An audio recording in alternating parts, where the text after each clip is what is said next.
OTT వల్ల ప్రభావం కూడా ఉందంటారా? అంటే ముందుకు తీసుకొస్తే ఇంకొంచెం బెటర్ డీల్ అన్నట్టు ఏదైనా అలాగే చర్చలు ఏమైనా జరిగాయా? ఐ డోంట్ థింక్ అండి, అది నవీన్ గారిని అడగాలి. అవునా? Okay. But one thing I can sure, OTT వాళ్ళ ప్రభావం రిలీజ్ డేట్లు మటుకు ఇన్ఫ్లుయెన్స్ చేస్తున్నాయి మీకు తెలిసినట్టు. అవును.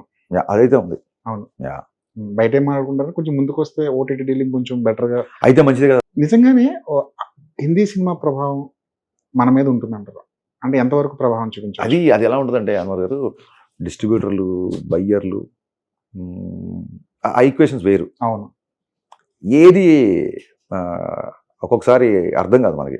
గబ్బర్ సింగ్ అప్పుడు సీడెడ్లో ఒక రెవెన్యూ ఇంత ఉంది, ఇంకో రెవెన్యూ ఇంత ఉంది అన్నప్పుడు నేను అన్నాను, సీడెడ్లో పలానా సినిమా అంత చేసిందంట కదా, మన సినిమా మరి అంతకంటే బాగుంది అని ఎక్కువ సెంటర్లు అన్నారు, మరి దానికి 1 crore డిఫరెన్స్ వస్తుందా అది ఇది అంటే, సార్ అది బాగా మాస్ సార్ అన్నారు. మరి గబ్బర్ సింగ్ కూడా మాసే కదా.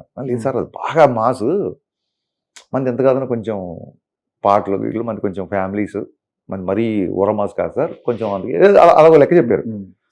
సరే అనుకున్నా, ఓకే. ఆ తర్వాత అథారిటీ తయారైతే గబ్బర్ సింగ్ అంటే ఎక్కువ చేసింది. ఇప్పుడు మరి రాదే నువ్వు ఫ్యామిలీ సినిమా అంటే, మరి అథారిటీ తయారీ, మరి అది మాస్ సినిమా ఆ సినిమా అంటే, సో ఎలా ఉంటుందంటే సార్, ఒక్క విషయం అండి, ఏ సినిమా ఎంత చేస్తుంది, ఎప్పుడు చేస్తుంది అని చెప్పే ఆ స్కిల్ కనుక ఉంటే ఎవరైనా సరే ఇన్ని కోట్లు పెట్టి సినిమాలు తీసే బదులు, చాలా మంది పెద్దవాళ్ళు ఇంతకుముందు చెప్పిన ఆన్సర్ ఇదే, ఒక ఆఫీస్ పెట్టుకొని ఈ సినిమా ఆడుతుంది బాబు, ఈ సినిమా ఆడుతుంది బాబు అని చెప్పి కోట్లు కలెక్ట్ చేసుకోవచ్చు. అవును. సో మనం అలా చెప్పలేమండి డెఫినెట్గా.